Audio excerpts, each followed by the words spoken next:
Hi folks, this particular lecture is going to be on how you can use custom runtimes in Lambda. So before we proceed, let's get some of the basics covered.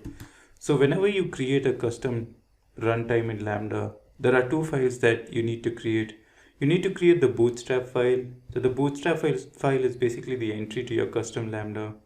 And apart from that, you also need to create the code that you want to execute. So in this particular example, I will be executing a function.sh file within my particular custom Lambda.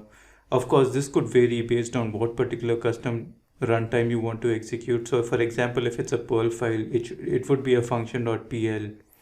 So apart from that, you need also the runtime. So the runtime could exist within this particular folder, or you could also run it as a layer. Now, if you run it as a layer, the custom runtime would exist within the /opt folder. So in this particular example that I'll show you, I'll be using a Perl layer that's already created. So I just need to import it. So let's proceed and let's see how we can create this particular custom Lambda.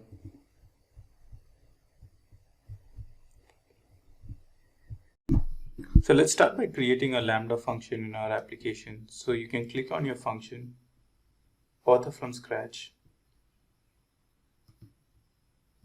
So I'll call this my Perl function.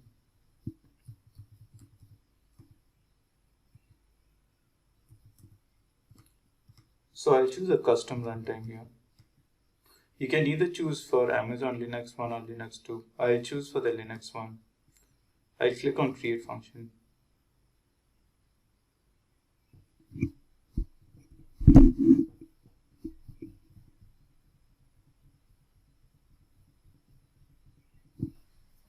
So what it does initially is it creates a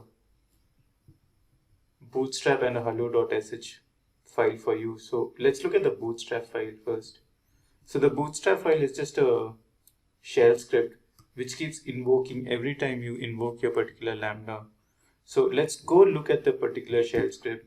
So this basically what it does is it creates a source. This particular source is the hello.sh, and it executes the source here with the event data. So the event data is basically the data you will input to your particular Lambda. And apart from that, you can also get the event data, the invocation ID from your shell script. And after your shell script has executed, it returns a response, and this response is sent back to the user. Now, if you look at the hello.sh file, all that it does is it returns a status code and a body that consists of the text hello from Lambda back to the user. So let's try to run this particular custom Lambda before we proceed with the Perl application. So I will test this particular Lambda. I'll click on test.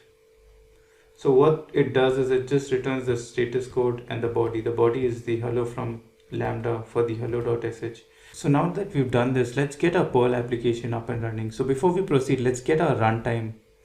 So to get our runtime, you can either create your own runtime, zip it and layer it, or you could use a third-party layer for your application. So I have used a GitHub repo, the link to which I have sent in the description below. So these guys provide a layer for Perl.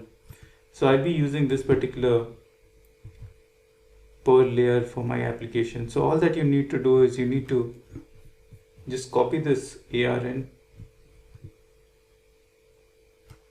I'll copy this, go back to my Perl application, click on layers. I'll add a layer. So here you need to click on the specify an ARN. You click on this, and here you need to provide the region. So I'll just remove this part. So it's currently available in so many regions. So I'll choose the US East one. Now, of course, if you want to run your own runtime and you don't find any ARNs, then you would probably need to create it on your own. Now, if you need help with that, you can always comment or reach out to me. So I will just change this to US East one and click on add.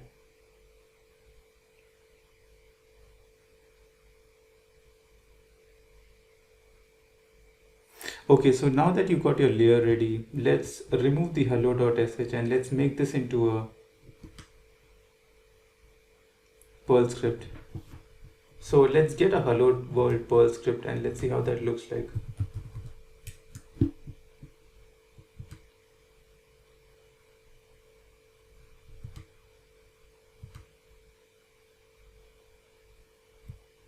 So I'll be just copying this hello world Perl script and I'll be replacing it over here.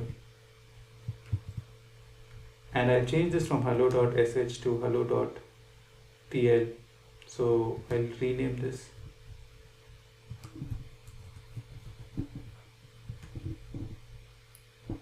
Now let's go back to the Bootstrap and let's change this particular application. So this needs to execute a Perl script, not a shell script anymore. So I'll be removing this particular source.